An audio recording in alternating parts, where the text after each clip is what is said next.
দেখো বন্ধুরা, কতগুলো বিস্কুট কতগুলো বিস্কুট নিয়েছি। 1 কাপ চা নিয়েছি, লিকার চা।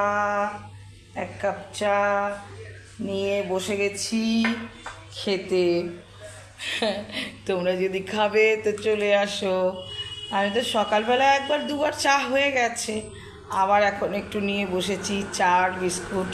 প্রচণ্ড খিদে পেয়েছে, আর কী করবো, একটু চা আর বিস্কুট খাই আর তোমাদের সঙ্গে একটু গল্প করবো বলে এলাম। বলছি বন্ধুরা, তোমরা এত ভালোবাসা দাও, সে মানে তোমাদের ছাড়া আমি কিছুই বুঝি না। এত ভালোবাসা দাও তোমরা, সত্যি খুব ভালো লাগে। ফেসবুকে না আসলে জানতেই পারতাম না।